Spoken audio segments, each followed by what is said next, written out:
Hello everyone, welcome to transforming 360। मैं आशा करता हूं कि आप बहुत बेहतरीन होंगे। और आज जो हम टॉपिक डिस्कस करेंगे, बिकॉज आज ये टॉपिक जो मैंने लिया है अपने कमेंट सेक्शन से लिया है। बहुत से लोग ये क्वेरी करते रहते हैं कि मेरे लिए कौन सी कंपनी अच्छी है, क्या वो HDFC अर्गो है या नीवा भूपा है या स्टार हेल्थ इंश्योरेंस है, टाटा EIG है, ICICI लोम्बार्ड है, कौन सी कंपनी है।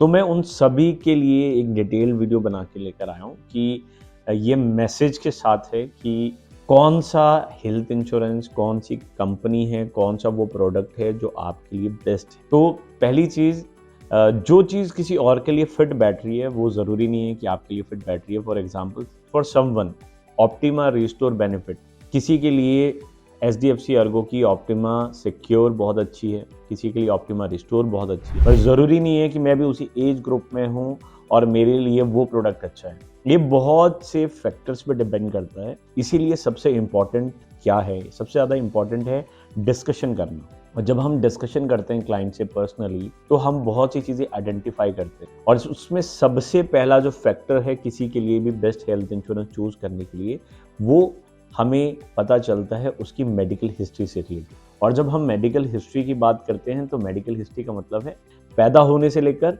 पॉलिसी लेने वाले दिन तक छोटी या बड़ी कोई भी चीज़ें जो हैं वो हमें डिस्क्लोज करनी होती है। इस डिस्क्लोजर का जो बेनिफिट है हमें लॉन्ग टर्म पे बहुत अच्छा मिलता है कि कल टाइम कैसा भी आए, सामने वाले की पॉलिसी रिजेक्ट हो रही है, दूसरे का क्लेम रिजेक्ट हो रहा है, बट वो प्रॉब्लम आपको फेस नहीं करनी पड़ेगी। तो पहला इंपॉर्टेंट फैक्टर जो है वो है आपकी मेडिकल कंडीशन। इसके लिए we have lot of questions to ask, so वो पर्सनल कंसल्टेंसी का पार्ट है।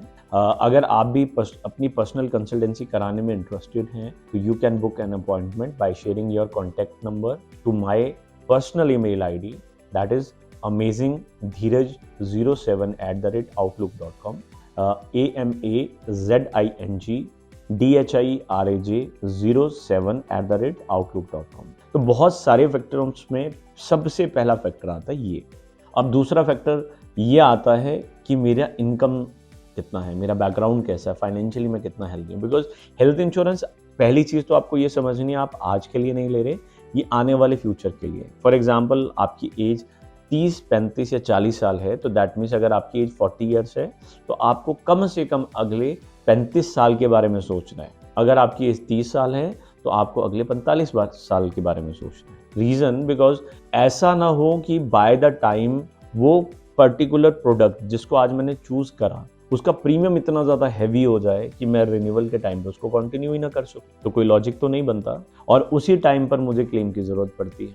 सो सेकेंड है फाइनेंशियल कंडीशंस को समझना। आपकी पेइंग कैपेसिटी को समझते हुए हम लोग अगले 25-30 साल का प्रीमियम कंपेयर करते हैं, फिर आपको सजेस्ट करते हैं कि कौन आपके लिए सूटेबल है। देखो, यहाँ पर सबसे बड़ा फ्लॉ क्या रहता है कि अगर मैंने आज कोई ऐसी पॉलिसी परचेज कर ली जिसका लॉन्ग टर्म पर मुझे नहीं पता, because I am not aware, तो लॉन्ग टर्म पर अगर उसका प्रीमियम बहुत ज़्यादा हैवी हुआ, मुझे लगता है एज अ लेमन कि मैं पोर्ट करा लूंगा। बट पोर्टेबिलिटी तो हम लोग तभी करा पाएंगे अगर हम फिजिकली फिट होंगे। अगर हमारी कोई मेडिकल कंडीशन नहीं बन गई और पहले से भी कोई कंडीशन है, एक तो ये केस, और दूसरा केस है कि कोई मेजर मेडिकल कंडीशन बन गई है, अब उसका क्लेम मैंने लिया है या नहीं लिया, इट हार्डली मैटर। उस परिस्थिति में नेक्स्ट कंपनी जहां पर आप पोर्ट कराना चाहते हैं, संभावना बहुत कम है कि आपका पोर्टेबिलिटी होगा। अगर कोई ऑलरेडी क्रिटिकल इलनेस डेवलप हो चुकी है तो 0% चांसेस। तो आज हम जो डिसीजन ले रहे हैं वो अपने लॉन्ग टर्म के लिए लेना है। इसीलिए सेकंड इंपॉर्टेंट फैक्टर है कि मेरी फाइनेंशियल कंडीशन को समझना। इसीलिए मैं हमेशा कहता हूं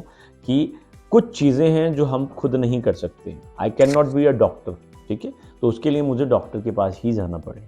I can not be a lawyer, और एक टाइम पर हम सब कुछ नहीं कर सकते। I can be a best engineer, best software engineer, right, software developer हो सकता हूँ मैं, अच्छा डॉक्टर हो सकता हूँ, बट मैं अच्छा डॉक्टर होने के साथ साथ अच्छा इंजीनियर हो जाऊँ या अच्छा इंश्योरेंस एडवाइजर हो जाऊँ, काउंसलर हो जाऊँ, फाइनेंशियल कंसल्टेंसी के बारे में मुझे सब पता हो, तो दिस इज नॉट पॉसिबल। तो इसीलिए अगर मुझे फाइनेंशियल कंसल्टेंसी के बारे में पता है तो फॉर मी, मुझे अगर अपनी कोई मेडिकल कंडीशन के लिए मुझे काउंसल करना है तो मुझे राइट डॉक्टर के पास ही जाना पड़ेगा। अगर मुझे कोई लॉ से रिलेटेड या कोई कोर्ट कचहरी का प्रॉब्लम आ रहा है तो उसके लिए मुझे बेस्ट लॉयर को ढूंढना है, ठीक है।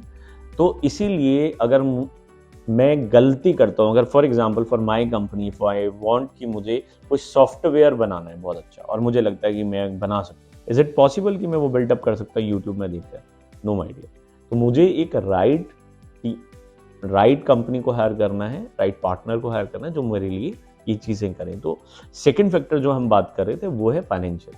अब जो थर्ड फैक्टर आता है वो फैक्टर ये डिपेंड करता है कि मैं जिस एरिया में रहता हूँ, अब वो जो एरिया है वहाँ पर हॉस्पिटलाइजेशन एक्सपेंसेस कैसे हैं, वहाँ पर उस पर्टिकुलर कंपनी का नेटवर्क हॉस्पिटल कैसा है। बट आज हम बात करें नेटवर्क हॉस्पिटल की, तो एक बहुत अच्छी चीज़ इंट्रोड्यूस करी है IRDA के माध्यम से कि एनीवेयर कैशलेस। तो आज आप ऑलमोस्ट 35,000 प्राइवेट हॉस्पिटल में कैशलेस ले सकते हैं, जहाँ पर अभी कैशलेस की फैसिलिटी टाई अप नहीं था किसी इंश्योरेंस कंपनी का। तो आपको करना क्या होगा कि 24 घंटे पहले ही कंपनी को मेल करना होगा, मिनिमम आप 48 आवर्स पहले करें ताकि टू अवॉइड अ डिले। तो प्लान सर्जरी के केसेस में ये चीज़ें पॉसिबल हैं कि हम एनीवेयर कैशलेस भी कर सकते हैं। फोर्थ फैक्टर जो आता है हमारे सामने, वो फोर्थ फैक्टर आता है कि मेरा जो फैमिली साइज है, अब वो जो फैमिली साइज है उसमें एज ग्रुप कैसा है, ये फोर्थ फैक्टर है which is very very technical part. तो for this you need a consultancy. तो ऐसे बहुत सारे फैक्टर्स हैं, अभी मैंने सिर्फ आपको 3-4 फैक्टर बताए। Fifth factor is which is very technical, that solvency margin of insurance company. हम लोग कभी भी ICR या फीचर्स नहीं देखते कंपनी का, हम लोग सॉल्वेंसी मार्जिन देखते हैं। सॉल्वेंसी मार्जिन का मतलब है कि IRD कहता है कि 1.5% हर कंपनी का सॉल्वेंसी मार्जिन होना चाहिए। 1.5% मीन्स अगर कोई कंपनी 100 करोड़ का रिस्क अंडरराइट करती है तो उसके बैकअप में including of their asset, there net value, their investment value और प्रीमियम वैल्यू, ये सब कुछ मिलाकर उसकी जो पेइंग कैपेसिटी होनी चाहिए वो 150 करोड़ होनी। तो जो कंपनी इससे ज़्यादा है सॉल्वेंसी मार्जिन में, हम लोग उन कंपनीज को सजेस्ट करते हैं।